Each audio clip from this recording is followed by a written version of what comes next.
We came with all the motivation, all the intensity, and all the fire that you can muster up inside your damn body. Snap, rush, Hook to Loveland. First down to the 17 at Green Bay. To see us and watch this damn team go to work. Go for the field goal here. Here's Santos bouncing the ball around. It's now to the end. The ball is loose.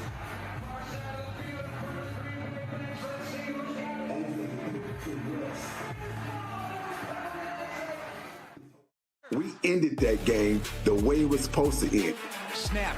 Caleb, play fake, looking to throw, going deep, searching for DJ Moore, over the shoulder, catch, made, touchdown Bears! It's over at Soldier Field.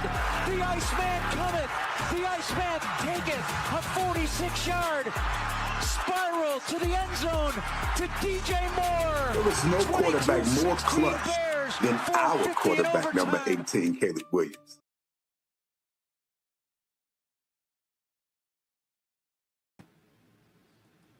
All right, what is up, everybody?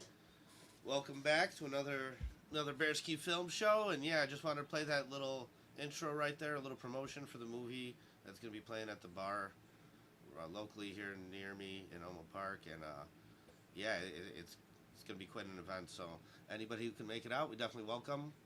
Come on out, come check it out, come meet us, come say hello, come talk some Bears. We're always on, that's what we love to do, right, Dave? So let's just get right to it, man. Dude, it's back. It's nice that it's back. I'm going to mute you because I can hear my little reverb. Dude, just seeing football again is always nice. Navy and orange helmets out there clashing. It's good stuff. But let's get into the technical stuff a little bit. We tried to shoot some ideas back and forth before the show about what we want to talk about a little bit. Do you have anything you want to start with specifically?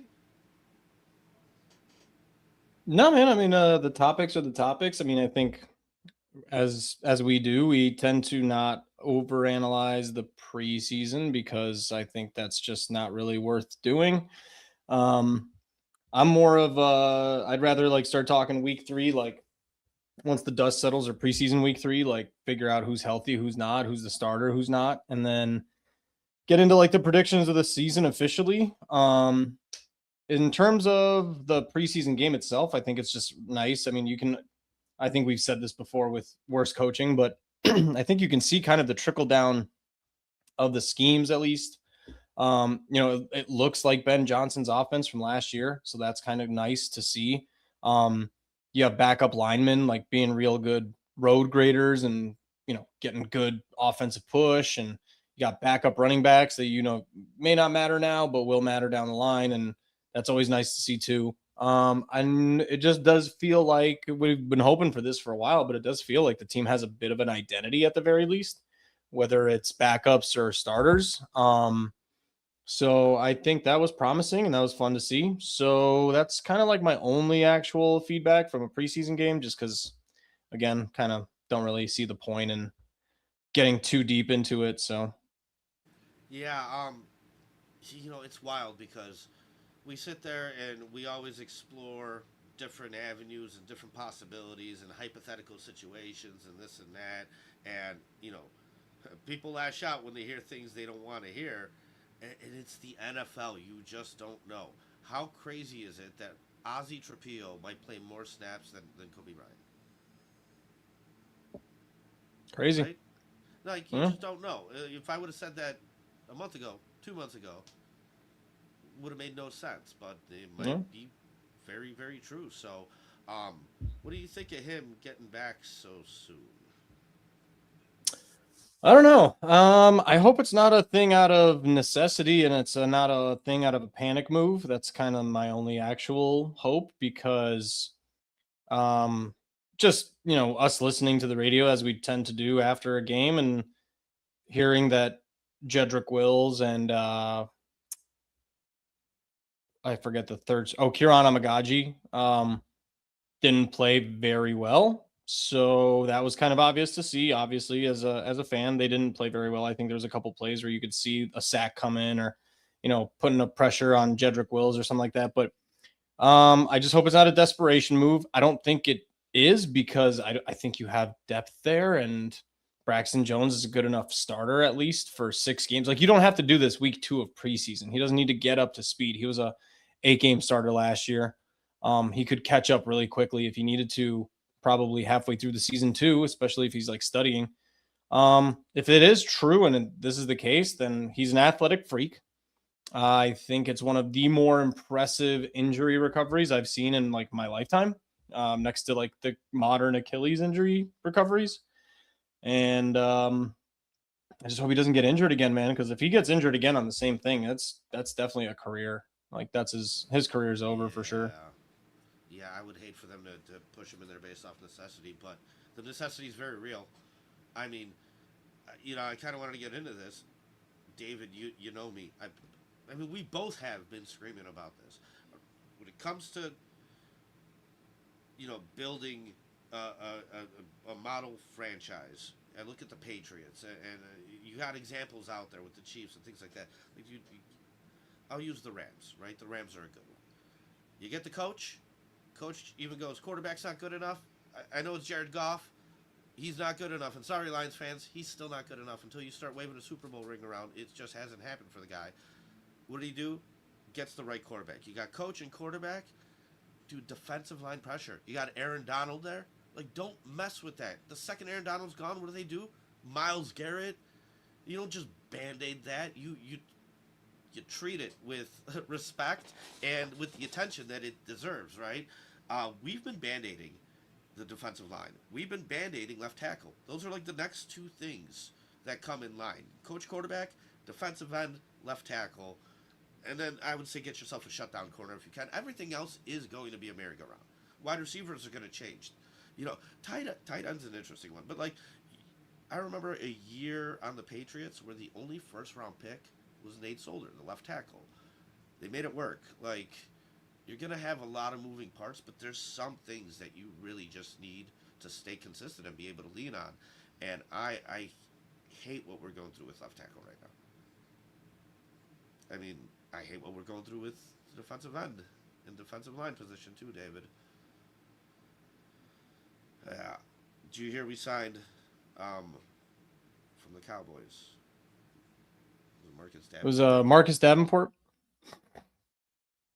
Yeah, I mean, Marcus Davenport, he was a Cowboy and then he was a Lion, but I did want to bring that part up to you, like, specifically just because it feels very Yannick Ngakoue-ish, right? And it's something that, like, everybody loves a good "I told you so," but good God, man, like, how many times does every single person in every single form of media need to tell you that you need to address defensive end and pressure? And now we're hearing like rumors about Vita Vea, which you can't afford. You can't afford to trade for him, and you definitely can't afford to pay him.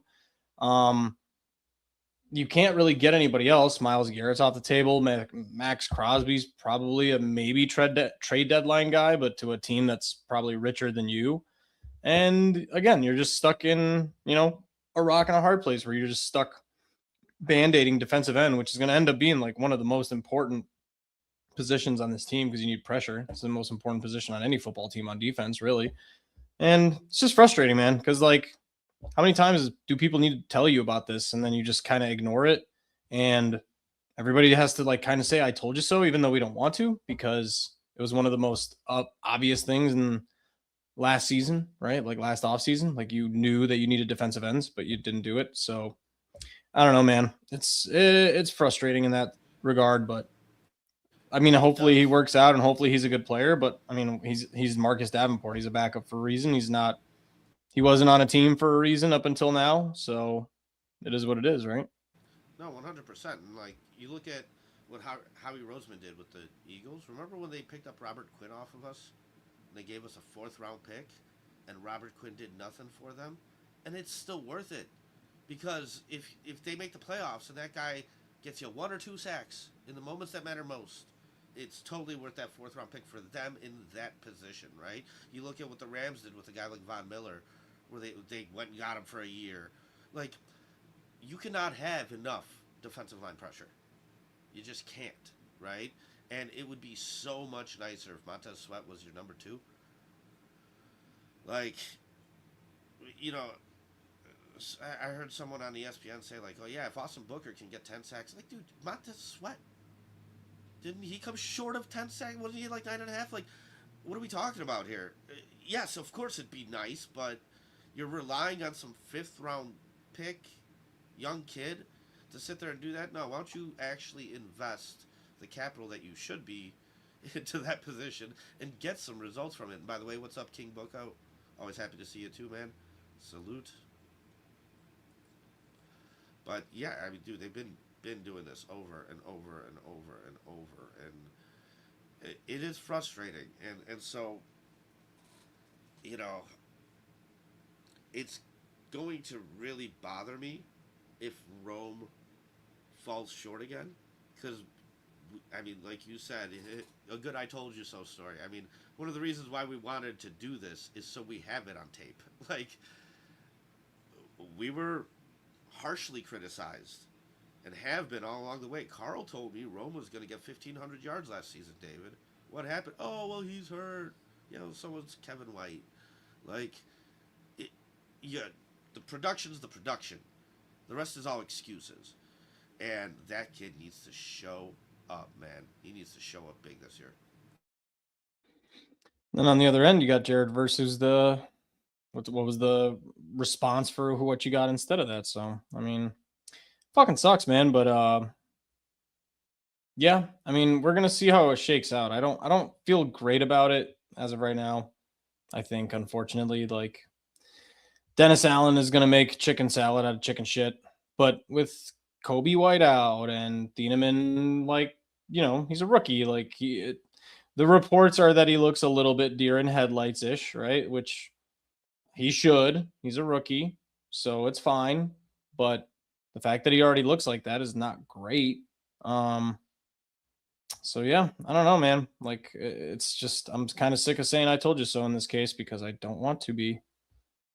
Do you think this is going to be a better defense than last year's? I can't possibly see how it could be. Really? I mean, outside of the turnovers, we were mid-20s in a lot of categories. So, like, if we break it down, like the pass rush, there's almost next to no way that that's better unless you're talking about schemes and blitzing nickels and like blitzing linebackers and making them do better and be faster. So that's just not happening, and that's just not the case. I mean, it could, like, in the sense of you can get more pressure, but the odds of the turnovers being the same or better is next to zero. The cornerback play being as good, next to zero. Like, yeah, you gave up a lot of points, but you kept, like, the defense kept you in a lot of games. That's why we had comebacks. Like, it's not like the defense was just giving up 40 points a game. These were always, like, any comeback we can think of off the top of our head was in the 20s, mid 20s, high 20s, like tops. That's modern NFL defense, man. Like, high turnover ratio versus whatever. They could be more consistent, but with Kyler Gordon just being Kyler Gordon, you know, the turnovers at linebacker, like maybe the linebackers will be an upgrade, I guess, because I watched back the season and I think the linebackers were not talked about enough as being horrible.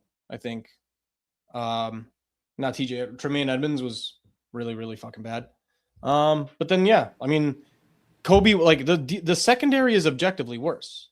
It's just like you're not getting peak Kevin Byard and replacing it with peak Kobe White, and then Kobe White's out for the season. And then Jaquan Brisker, yeah, was he great? Probably not. He was mediocre. He was probably a solid B- C+ player, but you don't know what you're getting out of Thieneman. What if he's just like bad? What if he's like just really bad? So I don't know, man. I don't see how it could be better. I think they could be the same, but in different ways, but I don't see them being better than last year. Yeah, you know, it's interesting. I go back to the Jay Cutler era with Mark Trestman, and it's like we had a top 5 projected offense: Brandon Marshall, Matt Forte, we had Martellus Bennett, you know, Jay Cutler, and then you get into the season, and like first couple weeks, you're down 14-0 in the first quarter. right? You wind up letting 3 50-point games up in a row that year.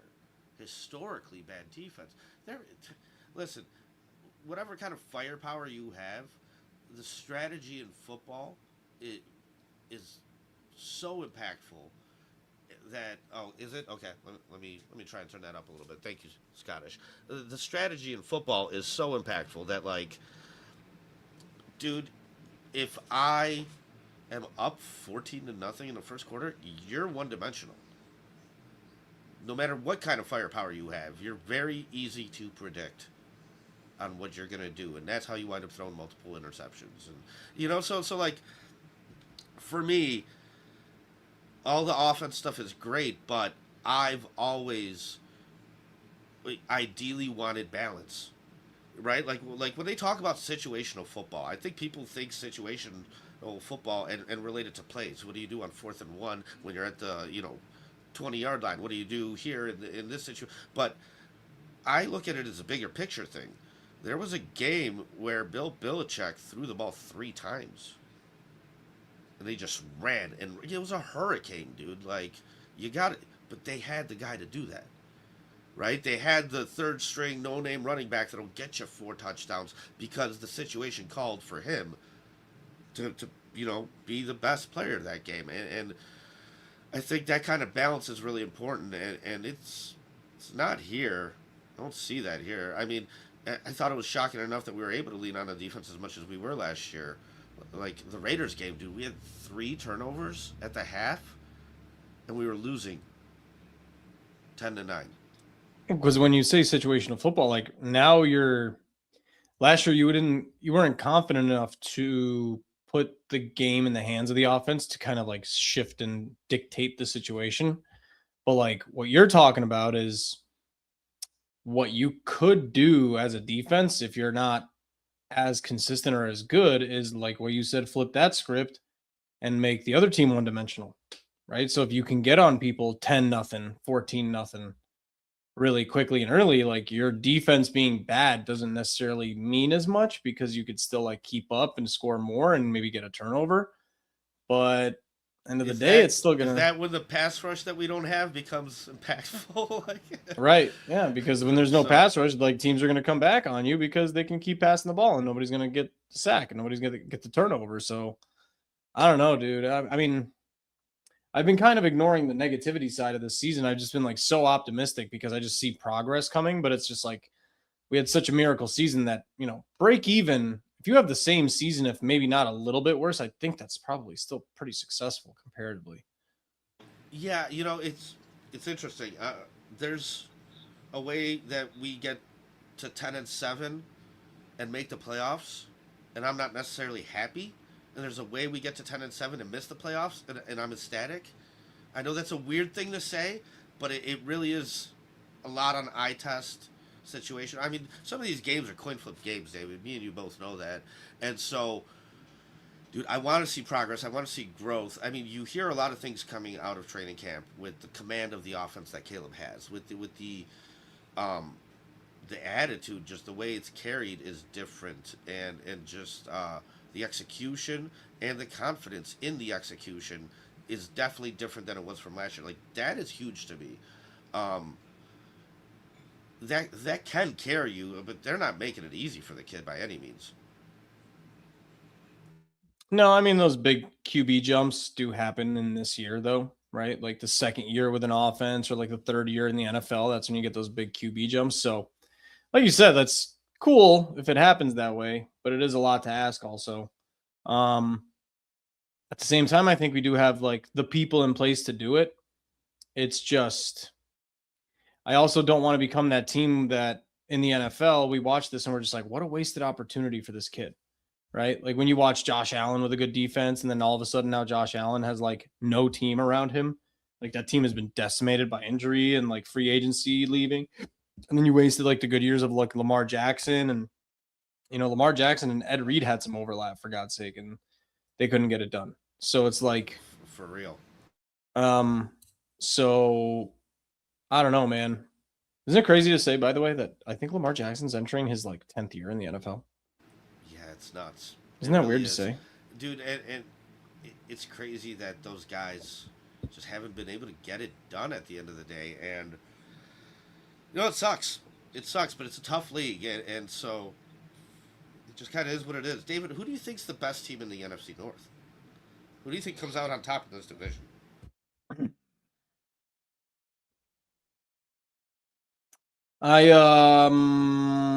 It's definitely not I don't think it's the Lions, and I don't think it's the Vikings, so it's either Green Bay or Chicago. It could be the Lions, I guess. I guess my ranking would be like Lions are close to right now. If I had to just go from outside looking in and like take my fandom out of the equation, I'd say Green Bay 1, Detroit 2, Chicago close 3. But I think there's a window where we are number 1. I do see that possibility but based on offense. But like we don't have Aiden Hutchinson. We don't have Micah Parsons. Like it's just not. There's nobody on defense that looks anything similar to those people. They're not even in the same conversation. So it's just hard when you don't have players that good. 100%. And I still think this is a stacked division. I can see scenarios where any of these teams wind up coming out on top, to be honest with you. Or fourth place, yeah. Yeah, so it's just, it's a tough league, and we're in a very, very, very tough division. It is incredible what they did last year. I can't believe they had it locked up with 2 weeks left, man. You understand we played a game, a meaningless last week game? When's the last time the Bears have done that? Last game of the season, it's like, it doesn't matter. Like, that was fun. Like, that was nice. Like, we don't get that luxury very often, right? So, I don't know, man. If they do it, the magic's gonna have to continue. And it's like I go back, on analytics, on history, and it's like you don't want to play this way, you don't want to live and die this way, but they're doing it and they're succeeding. And it's not like they're doing it here and there. Like they're 7 for 7 with 2 minutes left and trailing, and you won all 7 games, man. Like that is their game. Maybe like what if we got the unicorn? There is those guys that just defy the analytics or just set the curve in a way. And it just seems like, man, as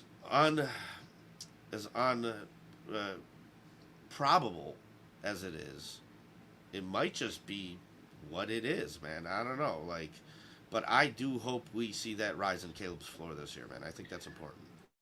I think it's funny because for all the narrative around Caleb as a fan, looking at him close up, I don't know if I would would you call Caleb Williams cocky in any way, shape, or form?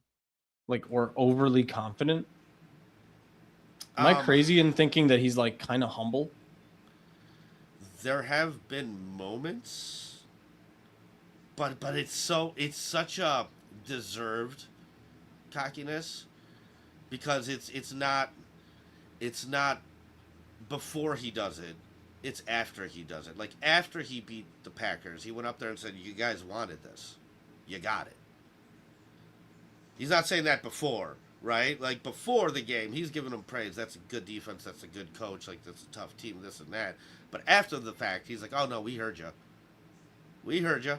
And you got I would call that I would call that psychotically motivated, but I wouldn't call him I love it. I wouldn't call him cocky, and I almost don't know if he has the confidence to, how you every once in a while you see a player who's just overly confident, and they are almost just when Patrick Mahomes is on his run, right? When in that 2015 to 18 era, right? Yeah, where he's just Aaron Rodgers, where he's just they're doing shit because they're just I'm the best player in the world and this shouldn't work, but I'm going to do it and it'll work. And I just hope that Caleb can kind of enter that zone this year where we just kind of watch a year of him just not trying shit out that shouldn't work and being reckless with the ball, but I just want him to hit that weird zone where he's so confident and so comfortable that his skills do the talking rather than I don't know, man. I just at the end of the day, all that silly ass diva Caleb Williams stuff ended up being just completely bullshit. And now, I don't know if you've been following the news, but like Jaden Daniels actually is the fucking diva right now. I don't know if you're following at all what's going on. Yeah, dude, and you know the comparison? He was like, oh, no, number 5's mine, this and that, blah, blah, blah. Meanwhile, when Caleb got here, he gave 13 up to Keenan Allen. He's like, no, Keenan Allen's a vet, man. Mm-hmm. Yeah. And then, yeah, it's just kind of, it's funny how that shit all shakes out. But I just want Caleb to enter his like flow state this year and just start like, I gotta see, dude. Remember last year we were talking about like how many 400 yards, how many 400 yard like passing games we needed to see for us to feel like confident in his progression and stuff. Like this year is genuinely like a little bit of a deal breaker for me. Like I think his floor is going to go up, but to understand his ceiling properly, I think I need to see like 400 yard games. Wow, 4? I need 4. Like four games of like 350 or more. Like maybe not necessarily in the 400s, but those like 350, 3 touchdown, no picks, like just absolutely like you won the game by yourself, but not because you did like a crazy comeback, but because you just like were in control from first quarter to fourth quarter. Right? Like you had this game dialed in. There was nobody stopping you. You were the best educated guy on the field. You were the best studied guy on the field. There was nothing they could have thrown at you that you weren't ready for, and you just went off 350, 3 touchdowns. Like I need 4 of those. Dude, like we had 1 4-touchdown game, I believe, against the Cowboys. But, you know, we were 0-2 heading into that game. And I don't know if you remember it. We came out, we went 3 and out. It's like, okay, here we go. They start driving on us, and then Tyreek Stevenson ripped that ball right out of the running back's hands. And it's like that's when it clicked. That's when it changed. We came out and we just started rolling. So I go back to balance. You know what I mean? It's like you need that pick me up sometimes, and they got it and they made the best of it. But I hear you, man. Like we don't rely on stats too much. We're more eye test guys, but we don't just throw stats in the trash. Like, no, there's still a certain bar in this league that guys get to regularly statistically. Like, and those games, those opportunities where we need to lean on you need to come through. Like, but that's what we're talking about. If the defense isn't like where it needs to be, and like you need to rely on one guy on offense, like you can't depend on the running game. Like, dude, we talked about this last time we were on. It was a couple weeks back. Like DeAndre Swift and Kyle Monungai playing like 17 games basically is absurd, right? Like it's just not realistic to happen again. Your running game being that consistent again, not realistic to happen again. You're losing linemen, right? Like there's 5 linemen. If 2 of them change, you've lost 40% of your offensive line.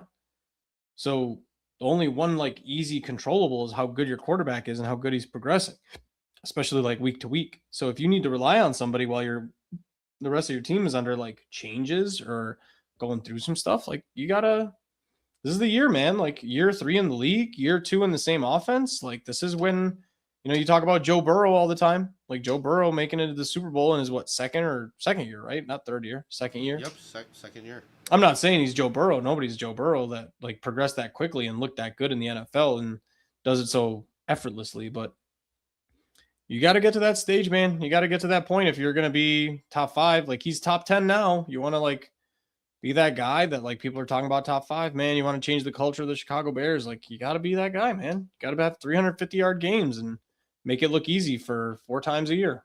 Like 4-0 on games where he's like 350 and 4 touchdowns. I don't want shootouts. I don't want Cincinnati and Colston Loveland bouncing off a safety who did a shitty tackle in a shootout to win that game. I want it to be like 42-27. You know what I mean? Like not 42-45 in a last second touchdown. A shootout's fine, but you gotta, I think that the context matters. The Browns game for me was very interesting.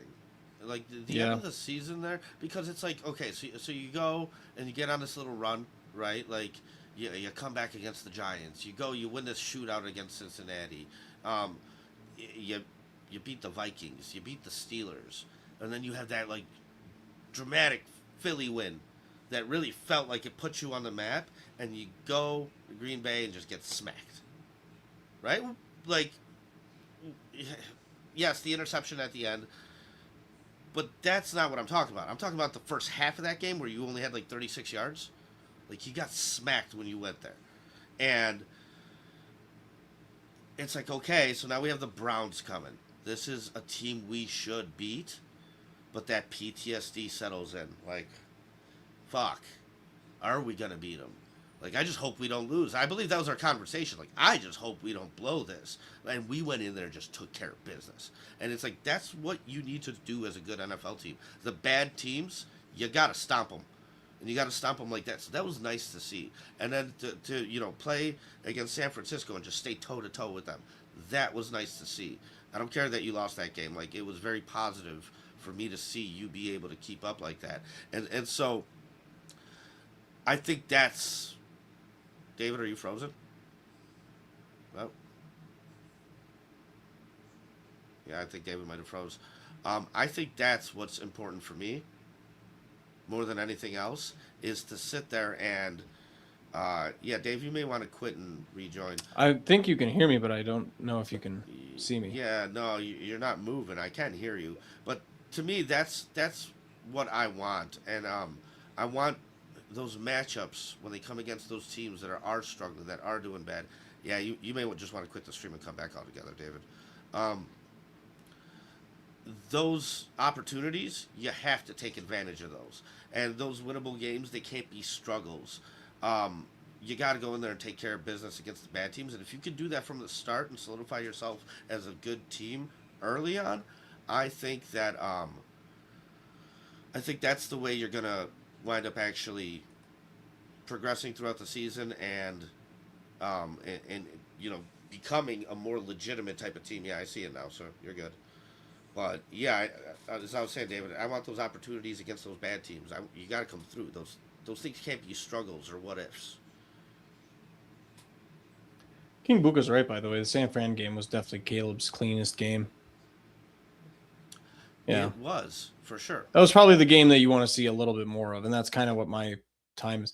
But then again, like what we're talking about, situational football is like you never jumped on the Niners early. I think they scored first and then you just kept up, but then you just ended up playing catch up, and then they had the ball one more time than you did, and nobody felt horrible about that game, but we also didn't like it just because Brock Purdy kind of, won that game, ripped it out of your hands. But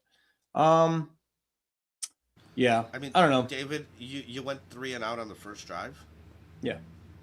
That game, and then there was one drive that ended in a field goal instead of a touchdown. Those were your 2 mistakes. But like, I almost like that because you go back to the locker room and you sit down and you go, look how important that first drive is. If you just come out a little hotter, you know what I mean? Like, you don't know where this game's going to go, but from the start, you want to come out on fire, man. You want to come out and score right away. I think that's really important in any game. So, but I don't know. The I fact feel like that that's we were enough able to keep pressure up, on man. Caleb, to be honest. Like, Yeah, dude, but this is the NFL. yeah. Like, you want to play in this league? You want to hang with the big boys? Like, this is what you're going to have to do. It's just... It does it's not feel gonna nice that the hype doesn't feel directly pointed at him, though, this season, which I think is, like, beneficial for really any guy. And when he comes out and he, like, just absolutely starts dominating some people, that'd be nice to see. I hope they do. Like, I really do hope they play ahead of some people this year. I think that's kind of the point. And I think it's going to benefit Dennis Allen and, like, the defense and the team as a whole. Like, I think Ben Johnson's kind of sick of calling plays from coming back perspectives, right? Like, I want to see some of those Detroit games. We kind of beat a dead horse here, but like, I want to see a lot of those Detroit games, man, where like what we were talking about, like that second year in Detroit, the third year in Detroit, where they started like beating teams like 35-15, 35-17, and just like felt in control. There was like 6 games of the season where they were just like, there's no chance they're losing this game and they're going to dominate it. I think that's an interesting comment here by King Booker. You know what I felt in 2018? Fraud. Like, and I think we both felt that, even though we had Coach of the Year, we had GM of the Year, But then I was like, but this guy's like hooking up a disco ball in the locker room during the third quarter. Dude, I remember the game against the Packers where we like ripped Rodgers' knee off almost. He still came back and won. There was a dude, we were on the goal line and they got a false start and the camera pans over to Nagy right away and he's so in the play sheet. I don't think he even realized they got a false start. You know what I mean? Like, there was just signs. And then when we got to the offseason, all we need is a kick. Oh, we're going to have kicker tryouts for the public. Like, stop it, man. Right then and there, you knew that was dead. The only reason that team was whatever it was is because the real coach that came before him, John Fox, left behind Vic Fangio for you and a fucking defense that carried you. So, yeah, exactly, King. And so that was the real success there. And that left after 2018, and you saw all the success leave with it. Man, this isn't that. Right? Like, have you felt better about a Bears team heading into the season? I would say no, Recently, because I'm because- just so I'm like, again, just that cautious optimism just because of that PTSD that we have. But if I just took the word caution, it's definitely the most optimistic I've been since 06. Dude, that's what I mean. Where like I thought I was like, oh, we'll be back. We'll be back at the Super Bowl. Like we'll be back in the Super Bowl. Like there wasn't much change in the team, and I think the only thing was like Thomas Jones left that year or something like that. But even then we missed the playoffs, and that's why you have the PTSD. Like, yeah. So Ron I hear you know what? Ron Lenarski kind of transitions us perfectly into what one of the things I was bringing up to you over our Google Doc. But like, what are your thoughts? And then like, do you actually put any stock into early training camp injuries? And here's the thing: like, I don't count the Kobe White one. Every team is due for one of those, right? There's always one or two. I never really. It sucks that it's one of our new acquisitions, but if it was Montez Sweat, I'd feel a lot worse, right? Just because he's been here for a while. I'm like, oh, dude, now we're super fucked on defense. I don't care who's in the safe, who's our safety, but like safeties are kind of replaceable nowadays, right? Like you can get adequate safety play from. You're not going to get those big plays. Maybe you're not going to get those like big turnovers. Like Kevin Byard was really, really important for this team, but like.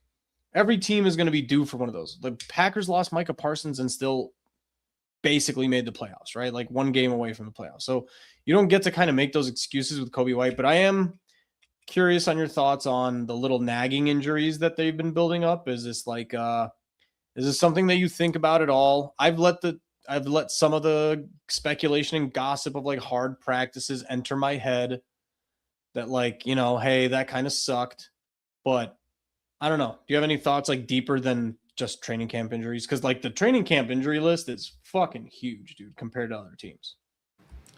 It is. And so there's been a lot of skepticism and criticism on the toughness of the training camp and of Ben Johnson's style. Whereas last year we were like, oh my God, this is refreshing. We're hitting. Blah, blah, blah. Guys, you want a real football team or not? Like, the Bengals take it easy every year, and they come out and lose the first two games every year. Like, you want to come out hot for week one? You better be ready for this league. And, like, if you're going to get hurt in practice, guess what? You're probably going to get hurt in the game. Like, your body's, you know, I understand you don't want to put yourself in those situations more often than not and whatnot, but, like, dude, I think it's important to mimic real football. And so like for me, those nagging injuries and stuff, dude, like it's not great. You don't ideally want that. But like kind of tough shit. Like you are getting paid millions of dollars. I'd prefer my guys to be all healthy. No team is healthy all year. This is a beat down, man. This is a Coliseum style, you know what I mean? Fight, dude. Like you're gonna get beat up. I need you to play through that stuff, period, every year, and it sucks. Like I almost appreciate it. So I've let that conversation enter my brain a little bit. Like, all right, like maybe you want to calm it down on your vets a little bit or whatever. But Nagy's like making them practice hard, but then he's letting them skip preseason games because that's where the freak injuries actually become freak injuries. Because you can practice hard, but then you play a preseason game for like one quarter, and it's like, what the fuck was the point of that out for the season, right? So I'm with you. I have let that conversation enter my brain, even though I normally don't entertain it. But I have been a little bit like, maybe he is a little rough on these guys in the short term. Oh, But then I do think Like, it's better for the long term, right? Like not only is it good for the starters to kind of get a little bit banged up and then understand that like, hey, this is fine too. Like this is okay. Like we're gonna get a little banged up. We're gonna be banged up during the season. Now is the time to rest, right? During preseason. Because then when the regular season starts, you're gonna fight through these little nagging injuries like every team does. But then you're tough and you're built for it. The other part I like is what we talked about at the beginning of this culture. You got second and third string guys ready to fucking step up and hit as hard as the starters. And that's how you don't like have massive fall offs with certain teams that like seemed super top heavy, which have been the Bears in the past, where you got these like veterans, right? Like Urlacher and Briggs who don't play any practices or don't do any preseason or whatever. And then like you lose one of those guys and then now your team is truly fucked because you're bringing in like backup linebackers that have no business being out there. Right. So that's where I think it's much ado about nothing. I really don't think it's much to bitch about. Anybody who's like kind of complaining about that, we say this every time we reference the greats. You know who's like notorious for having the hardest practices? Current NFL head coach. Like who's the number one? Who's like notorious for having the roughest, hardest hittingest, training camps in the league currently? Successful. I don't know who. I'll give you one guess. I mean, various. Sean McVay? No, nah, dude. Andy Reid, dude. Oh, really? Andy Reid is famous for being like the hardest coach in terms of training camp over the last 10 years. Really? Yeah, absolutely. He runs his practices with full pads, hitting, all that stuff. Like all the Chiefs fans all the Chiefs players have come out multiple times saying like Andy makes you fucking hit, dude. Like it's not really a joke in training camp. Like we're not playing soft in training camp. And it ends up paying off. You're the Chiefs. So I think in the end, in the long run, I think it's a good thing. I don't see, other than the injuries that are already announced as like, hey, like they're out for half the year. Like Monangai was a weird one. I don't know if you heard that story, but Grady Jarrett like tackled Monangai, and he said in the media that he forgot that they weren't in pads. He like went kind of black, like he blacked out a little bit, and he like said he wrapped him up, ready to hit him, tackle him, tweaked his knee, and now Monangai has like a tweaked knee. He might miss week 1, week 2. Which is like a freak accident. That's what Buka was saying in the comments. Like, yeah, it was like a weird incident. But like, other than that, I trust that, Tyson Bagent's going to be fine and ready. And, Luther Burden, like what is Luther Burden going to do other than run routes and practice hard? What can you do? You have to have him run. With the injuries. Hold on. Yeah. See, I just struggle so much with this because it's like, but hold on a fucking second. Monangai's a 7th round pick.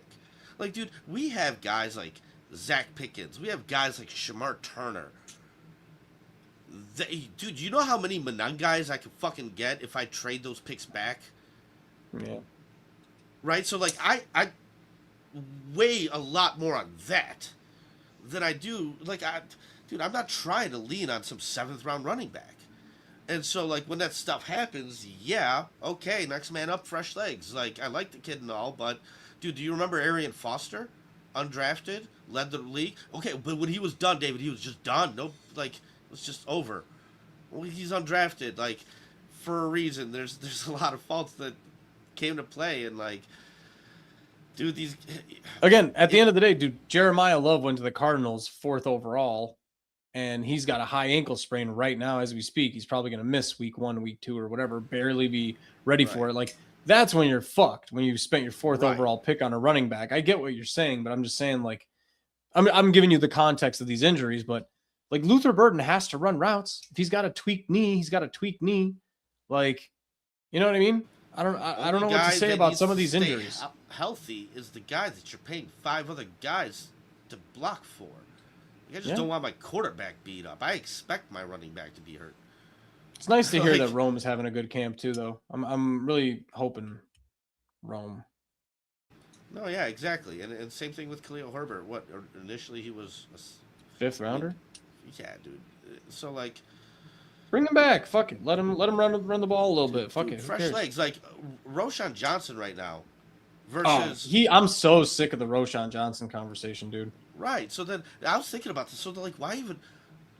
I'm at a point almost where it's like, dude, either draft a running back first or second round, or just draft him at the end, or don't draft him at all. Like, I would never draft a running back first or second yeah, round. well, Maybe it's like second round. If you Maybe value second it round. so much, then Right, go I get get what the you're saying. premier guy, right? Otherwise, dude, like fucking fresh legs left and right, dude, at that position. I think don't care. I think Ben Johnson put his money where his mouth was in 2 drafts and told you what his plan is, and he agrees with you. It's run the fuck out of the ball with fresh legs. Like Britton Brown, I think, had a great game against like Cincinnati. He's our 4th stringer in training camp. Like, Yep. it is what it is. I mean, I don't even remember the guy's name that just played in the preseason, but he had like 100 yards and a touchdown on a So, great like, are we screen. just holding on to Roshan Johnson because we spent draft capital on him. I think so. Yeah, no, I don't want to do that. I'm good on that. Me neither. Like, I'm good on the Oh. Velus Jones stuff and like Again, another good transition. Paul, you're transitioning very well. I want to go to one of your questions. Like, you got trust in Ryan Poles versus like belief in Ben Johnson, but I kind of want to combine that with one of your other topics that you had thought of. Like, we're at the point where I think, I don't know if you can still hear me as I'm looking at the sheet, but Salvan Ahmed. Real quick, There you you go. said trust in Ryan Poles, and I put trust in quotation marks because Yeah. I'm concerned with Ryan Poles, is what it really is. I mean, has he ever proven himself out of the doghouse? Like, You know, for anybody, really? dude, maybe he's good at scouting talent, David. And maybe he does need the coach to tell him what he wants exactly, and maybe he will go out and find that exactly. And when Eberflus was here telling him, I want this, and like, the guy was about to trade up for Rome. Remember? Like, so I'm very skeptical on all that. Dude, you just had Brisker walk. You think you're going to sign Javon Dexter? He's going to walk. Sorry, people. He's going to walk. Zach Pickens? You got Shamar Turner? You got Kyler Gordon? These are all 2nd and 3rd round picks that we're... it's about to be Jaquan Brisker's left and right. Like, it sucks, man. We're going to be paying for that stuff. And like... And what are your first round picks as Ryan Poles right now? You got Caleb Williams, which was a layup. If you didn't take Caleb Williams, you would have been fired. Like, Well, you regardless of how good Drake May came out or Jaden Daniels came out, if you didn't take Caleb Williams that draft, you were probably going to get fired. Because if Caleb Williams went anywhere else and played well, and Drake May came here and was a fucking failure, you were getting fired. At least Caleb, it was the layup pick. Nobody else could have not taken that pick. Guys, We have plenty of videos wanna of trading share back this and all that with stuff, but- everyone, because it's like we are just 2 friends that talk football, right? And we're just 2 guys, and our very first show, very first one, we would do pre-recorded shows. So we had Swifty on with us, and we were just kind of talking, not necessarily recording it, but it was recording. And you were telling Swifty, like, dude, I think Justin's got 1 or 2 more years, and you laid it out situationally. You're like, you're gonna have a top 10 pick, and you have Carolina's pick, which is probably going to be a top 10 pick. You're going to package those together and trade up for Drake May or Caleb Williams. Because when else do you have that opportunity to? That's what we thought. So, like, when you landed up with pick 1, yeah, you better draft Caleb Williams. Like, that is the most obvious fucking thing. And that's why it was very obvious to us that is what's going to happen here. Because we thought, You would package 2 first-rounders and trade up for the kid if you had to. But then since then, like, what are your early draft picks? Like you said, You got Shamar Darnell Turner. Wright. You got Darnell Darnell Wright. Wright. Just listen. You re-sign. If you re-sign a guy, I'm good with that. Okay, right? good draft pick. To be fair, Darnell Wright before Ben Johnson came here was mediocre at best. Can we agree on that? He was a mid-level right tackle. Yes, I think they really good. lit a He fire was under fine. his ass last year. Yeah, I mean, a lot of players' success is based on situations and like getting the talent out of the player. Obviously, that's fine. We're not going to like say Darnell Wright didn't deserve. He's one of the best right tackles in the league now. But I think without Ben Johnson, he probably doesn't get that contract. He's just like blocking 5-step drops for Caleb again, like he did under Waldron and Eberflus and whoever else. Like, yeah, Darnell Wright looks average and mediocre. So that, I'm sorry, like we've had this conversation, I think in private, or maybe we recorded it once with Carl. Like, what does Rome Odunze need to do next year? Because he's gonna, Kieran Amagaji, dude, another 2nd and 3rd round pick. These guys should be 7-year players on your team, man. Or at the very least play out their contract and then get paid somewhere else while you trade them away or something. This is our argument the entire time. When you have a 3rd round pick who overperforms, becomes worth a 1st round pick, you trade them. That's fine. Yes. We can live with that. But you can't live with them just falling away into the sunset and then no one even wanting to deal with them because they were that obviously bad. Right? So like even Rome, like what does Rome need to do this year to actually get a 2nd contract? Because I've said this from the beginning, plenty of videos of me screaming at the fucking microphone when we drafted Rome. This is the dumbest pick ever. This is the dumbest pick ever. When both of their contract time comes up and you have 3 max contracts on this team already. You have a Montez Sweat contract. You got a Darnell Wright contract. What are you going to get, a Vita Vea contract and then pay Rome and Caleb? This is just mathematically impossible. So like, you know what I'm saying? Like if both players are equally good. Yeah, exactly. That's kind of where I was gonna go. So like with what have, like, Mikey's saying. Rome's He's got to have 1,800 yards. It was a bad attempt at a joke. I'm sorry. Pretty much, right? Like he's got to have 1,800 yards and like 15 touchdowns. He's got to have like top 2, top 3 receiver numbers for you to consider a 2nd contract for Rome. Otherwise, Caleb's getting the contract, and he's gonna have to get paid somewhere else. You're gonna have to trade Rome away for a 2nd round pick. Like, right. And it's like, dude, I would say, what's up? We gotta ban somebody. Oh, yeah. Whoa, Jesus. But like what Mikey's saying is like that's the thing, and I was getting away to that, like leading my way to that. He gets obsessed with a player. He falls in love with a player, and then he's like, man, dude, I'm obsessed. It's not about like the talent evaluation. It's not about the value, right? It's like I gotta have that player. I don't care where he is. I like that player, and I'm going to take him. And that's just the wrong fucking way to draft. And ever since Ben Johnson got here, he's like, dude, this is the guy that would be useful to us. And this is where like the Bill Belichick type of drafting comes into play, right? Where you're like, Bill, you didn't need another 2nd defensive tackle in this draft. He's like, but I liked him, and he's probably going to be pretty good, and he's going to play a key role. It's like Sam Roush is a weird 3rd round pick. It's a weird 3rd round pick. But I trust it. Colson Loveland was a weird top 10 pick. Mm-hmm. And I didn't trust it at first, but Ben Johnson has kind of proven that he's successful in what he's doing. I think right? Sam Roush. Is it a Sam Roush ends up kicking Cole Kmet out of here? More than likely. Is it a coincidence that like Ryan Poles has the best draft he's had when Ben Johnson gets here? I don't think so. That's what I'm saying. So, and like what Mikey's saying here, like Rome doesn't have that dog in him like Burden. And Mikey, it's not even about that. Like what it is if Rome could be if Burden didn't have that cat. dog, like whatever, you didn't spend a top 10 pick on him. But even if like Rome was a fucking pussycat and he was a diva and all that stuff, but he got you top 3 production, we'd all be like, man, is he worth it? Man, what can we get for him? Man, we're not even having that conversation. We're like, what does Rome have to do on top of staying healthy in terms of production to even like justify being a top 10 wide receiver? It's crazy. Dude, fucking Cardinals fans are clowning Marvin Harrison every single day on Twitter, every day on Instagram. Like, Malik Neighbors is kind of worth it, but even then he tore his ACL, and people are like, well, it's good. It's a good idea to have Jackson Dart and Malik Neighbors and whatever. But this is why, again, if you've invested all that energy and all that draft capital into the quarterback, like, dude, we should see Jahdae Walker have a good season this year. We should see like Khalif Raymond have like 500 yards, because like scheme and the quarterback distributing the ball to like no names is the way that good quarterbacks make their careers, dude. Like every year, Lamar Jackson has a rotating cast of receivers that they can't put together for him through the draft. And every year he's got 3,000, 4,000 yards.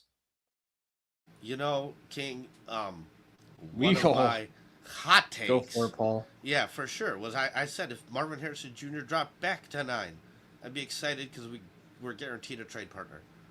I don't want a wide receiver picked top 10, period. Now, tight end, historically, doesn't do great pick that high, but I'll tell you one thing, though, David. You don't face this situation with a tight end because they don't demand as big of a piece of the pie, right? Like, Colston Loveland could be great, and you can still afford him and Caleb. It's interesting, dude. You could afford the 2 best tight ends in the league, and they would cost you what one of the best wide receivers in the league does. They make half the money, dude. Right? So, like, I'm fine. That's why half these tight ends hold out, because they hold out wanting wide receiver money, because they were like, hey, man, I'm doing the same job and I'm putting up the same numbers as a wide receiver. You got to pay me like one. And they never do. They get like 70 cents on the dollar at best if they're like, yeah, no, you know, like the I think best, Travis but Kelce makes like $18 million a year. and that's Meanwhile, like guys like Justin Jefferson make like 45. yeah.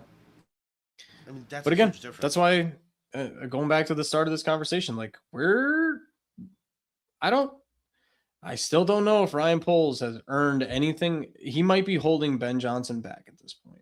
Like, That's kind of what I was getting to. It's like, I am so in on Ben Johnson, dude. Like, that is a check mark, guys. That's a real coach, a guy Yeah. who knows the game, a man who knows what he's doing in a lot of different aspects. I think, and David, me and you, I tried to go back and find it.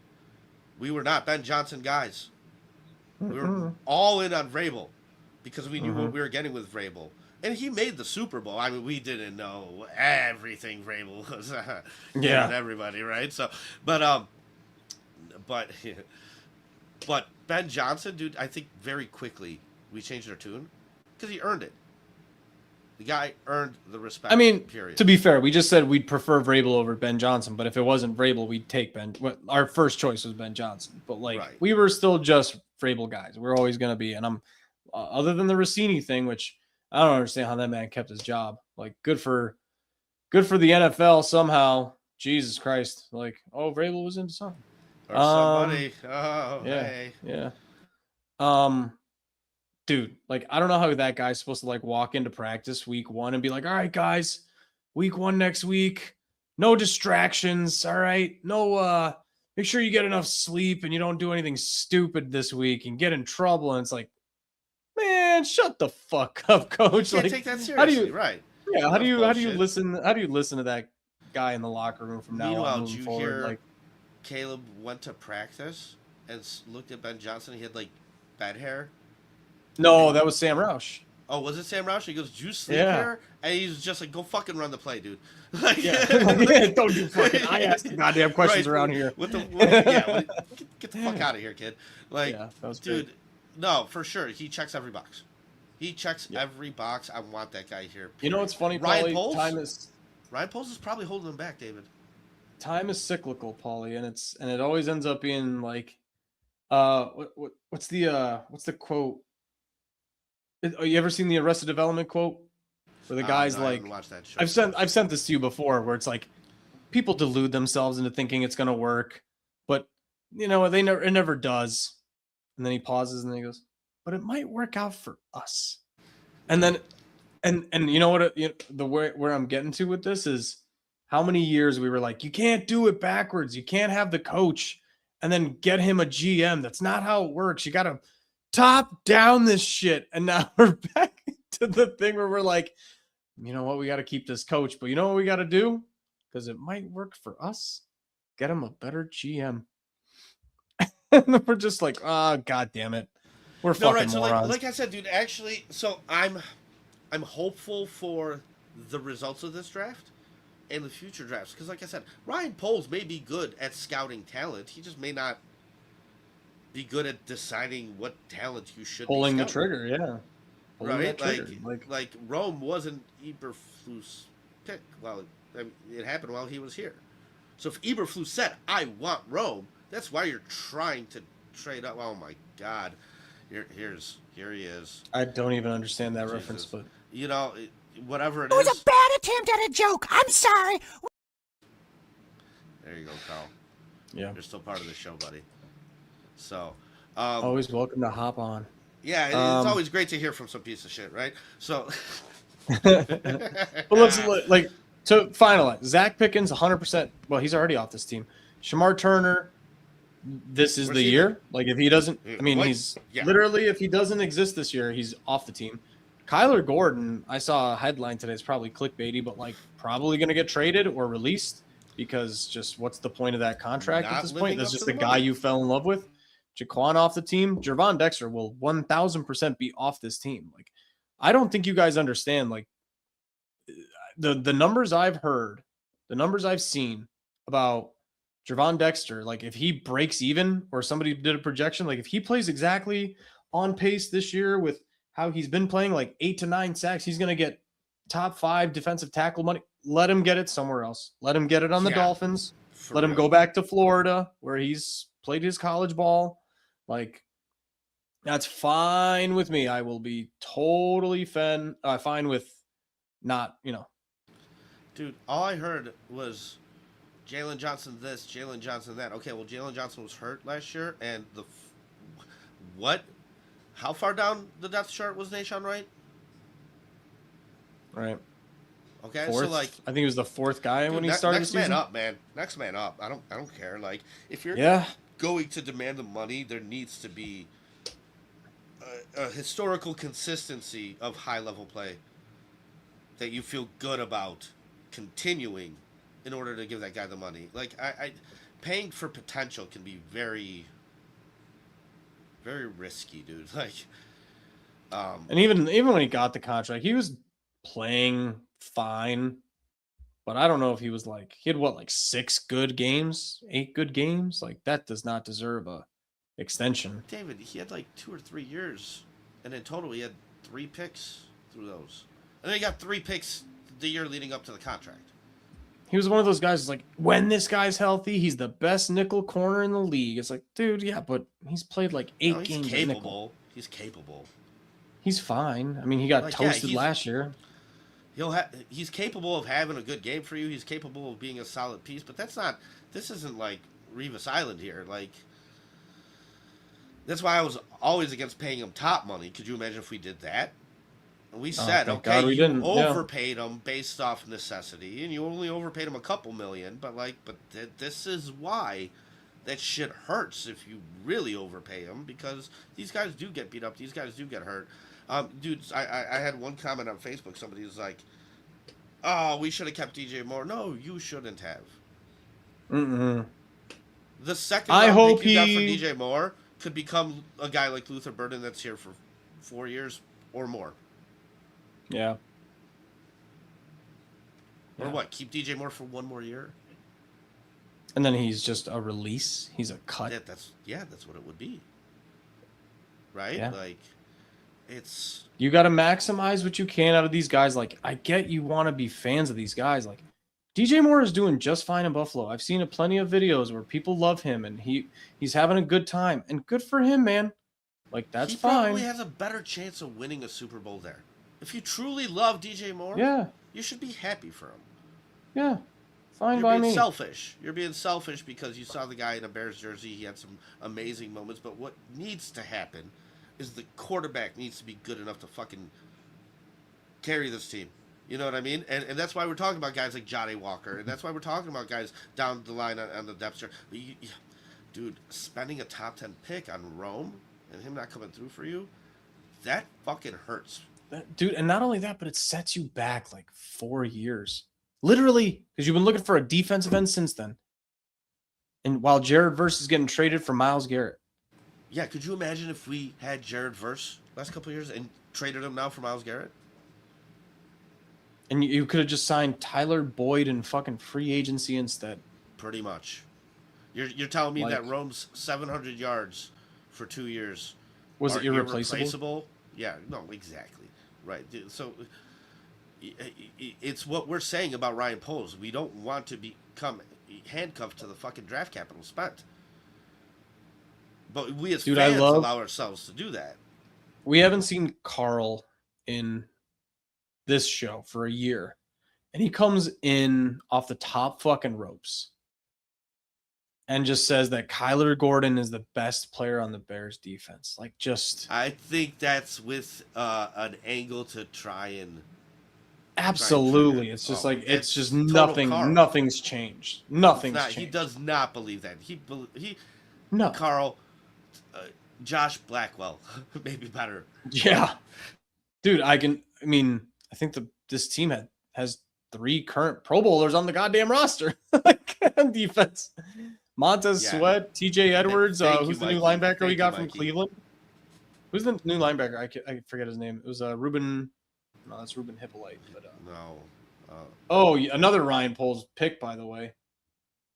Ruben Hippolyte in the third.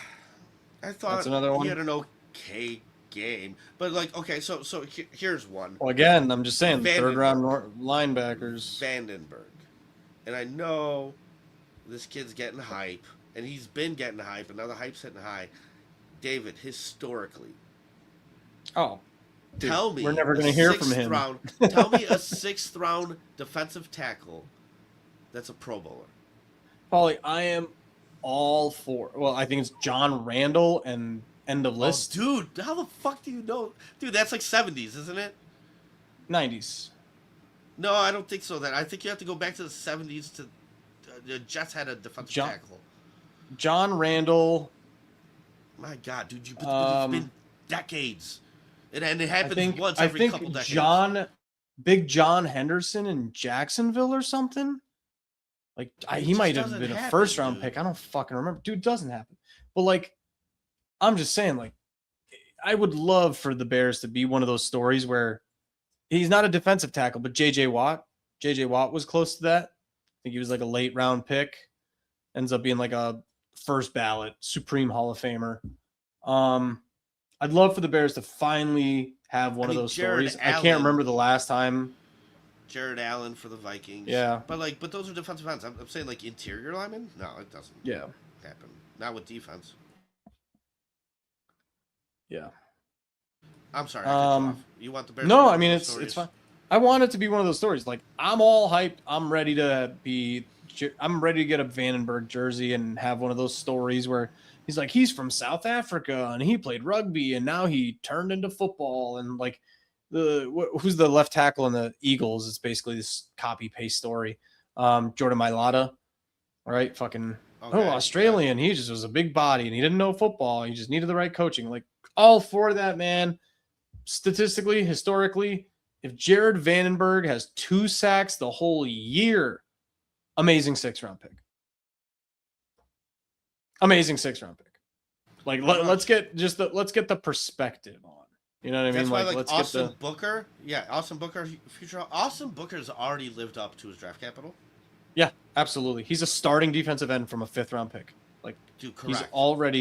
He's already worth the 5th round. So he doesn't have to get better than this. No, exactly. And so, like, if he's better than that, depend awesome. on it, right? But to depend on it is not smart at all. Like, to say we don't need to go investing into defensive ends and defensive tackles because we have Vandenberg and Booker is just leopards ate my face. Like, oh no, the leopard ate my face. Like, yeah, that's what leopards do. Of course, your fucking defensive line is shit. You didn't do anything about it. Right. And, dude, it's a thing where, like, I would like those guys to be put in positions where they don't have to do more than they have to do. Because that's Austin Booker on 3rd down would be sick. out of late round picks is when you put them in positions to just go out there and do one thing that they're good at. But I mean, man, Paulie, that's I'm going to why- give you a hypothetical. More than like when we do this shit with wide receivers or taking left tackles in the third round, you could have walked out of that draft with Caleb Williams, Jared Verse, and Austin Booker. Now, like, that's where I'm like, now, when you start just going like, hey, we took 3 defensive ends to roll the dice, fucking thank you. Like, finally, you took one early who's probably going to be solid. When he gets tired, you throw in that 5th rounder, you develop him, and now you got this, like, this kennel full of fucking dogs ready to just go. That's how you do that shit. Not taking 2 corners in the same draft, taking 3 fucking wide receivers. It's like, it doesn't matter, dude. taking 2 defensive tackles in the second, just- third round makes no sense. and they're all walking, man. They're all walking, They're all leaving. right? So, yeah, dude, it's gonna be tough. It's gonna be tough to sit there and replenish that. And you know, the only reason we're surviving this thing the way we are is because you traded that first overall pick back, obtained extra draft capital, and so now it's not killing you. But this would kill you, man. Like, this would totally kill you otherwise. If for you sure. don't, So, well, I mean, we got to see how this draft that's why works you out. have but, to like, let DJ go for another second. Like, you need those because you're gonna. how many of these rookies need to have B, like letter B grade seasons for this draft to be successful out of the 8 players you got? Dude, I think 2 or 3 minimum. I was going to say 4. Yeah, like, and I don't feel great about that. Like, it's tough, man. Like, it's tough. It really is. And to lean on those guys like that, it is. But, like, you know, there are some that do look promising. Like, Logan Jones, I feel okay about. I didn't think he looked lost that first preseason game. And, like, we have a center ahead of him. You know what I mean? So he's going to be able to take his time and get ready. But, like, that kid might be a good pick at the end of the day. Like you said, Sam think we Roush need- might push Komet out the door at some point. Like, you do 1,000%. Yeah. There's no doubt in my mind about Cole Kmet's last year in Chicago, more than likely. Might be a deadline guy if Roush looks good. Right. And I would still expect those miracle plays to continue because you have Caleb. Not because DJ Moore's catching the ball, because Komet caught the ball. Like, no, because you have Caleb. Like, that's the one that fucking matters. And that's the one you're going to have to pay. There is no working around that, Out of right? out of So, this like, draft, I think the best players you're probably going to see is Thieneman this year. I mean, what seasons of guys I think you're going to see in order, and like centers, like you just probably won't see him unless you have to. Like Bradbury's going to start. Like Logan Jones is not, like, he's Yeah, fine in I a was in a thinking year more from now. long It's term. not. I was thinking Yeah, more yeah. long term. I think you're going to get the best seasons out of Xavion Thomas, probably Malik Muhammad, because he's going to have to play because your corners are always hurt, and then Thieneman and Roush. Yeah, no, for sure. And, you know, you've done this. Like, we drafted a corner in the 5th, Zay Flowers. Or not Zay Flowers, what the fuck? What was his name? We drafted a Zay corner. Jones? Zay, I think it was Zay Jones. But, oh, dude, I have to look it up. But, like, you know, when those guys don't work out, they do disappear, kind of, and it's fine because they were a 5th-round pick, right? So then Zay Frazier. Zay Frazier. Frazier, that's what it is, Zay Frazier. But, like, you know, so to sit there and, like, lean on a guy, like, this is what started all this, Kyle Manung guy. Oh, no, he's injured. Like, dude, that was your last pick of that draft. It shouldn't. Good Lord, is Carl going to get himself banned? Oh, dude, he's been on quite the roll. It's interesting. Carl, you want to come on and actually say some of this stuff, or are you just going to be a keyboard warrior? No, but dude. So like, when I look at it, I go back to Rome because it's like that pick right there, dude. You said verse, and well, dude, like you still get draft capital trading back. There was not one defensive player taken that year until pick 15, pick 16. Like you didn't have to take verse at 9. If there was any way you could drop back, you could still take verse and get extra draft capital. And dude, that's why I like. He's talking about the fight with Vandenberg, Buka. He was saying like how in practice Vandenberg like pile drived him or something. Oh yeah, that's exactly what wins you Super Bowls is 6th round defensive tackles making splashes in practice. Yeah. Right. Yeah, that's great.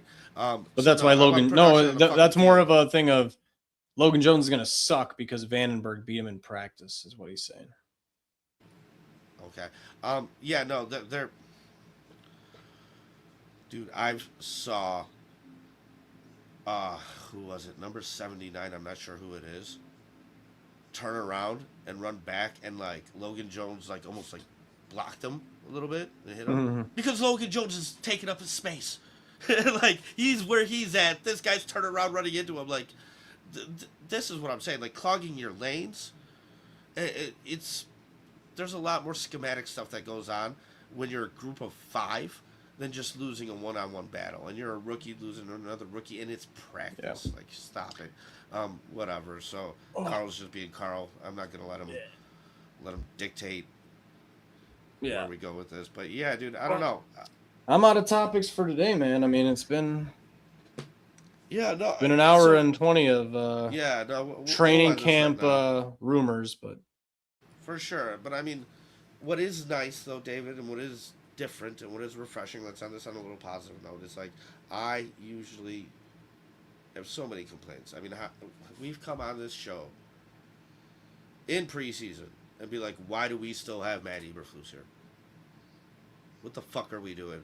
Oh, well, he's actually good at calling defensive plays. Okay, well then fucking make him a defensive coordinator. Dude, we had FBI raid this place in fucking week 2. Right? We never even found out what that was. No. Our defensive coordinator was probably a diddler. I've had so many complaints so early on in the past, and it is refreshing to at least not have that. We're talking about the team having identities. Previous historical mistakes that are going to catch up to you.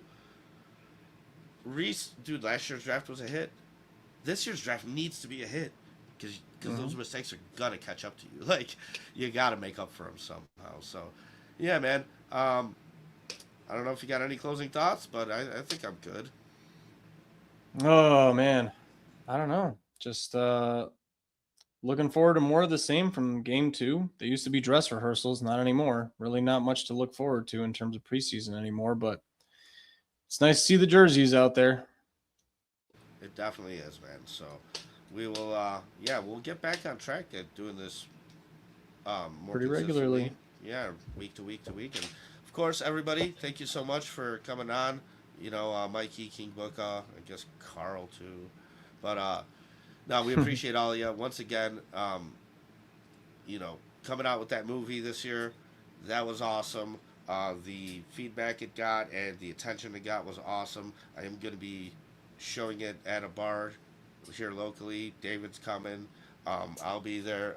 Shane from Windy City Enzo might be there. I got some people that want to come and see it. It's gonna be a cool Labor event, Day so. the next day, man. Just come and hang out, have some beers, and just talk for sure. fucking 2 p.m. football. I was thinking about just getting like a bucket of beers for each table and just tossing them on there, and whoever wants to come have a fucking free beer or two. That will be fun. So I'm looking forward to that, and we're gonna end this right now with another the same advertisement we opened up with, but. Yeah, man, bear down, and we'll be back. Appreciate all you guys. Appreciate you too, Ron. Don't think we forgot about you, Ron. And everybody else out there who watches us and participates and likes the content and everything like that. So bear down, everybody. We came with all the motivation, all the intensity, and all the fire that you mustered up inside your damn body. Snap, rush,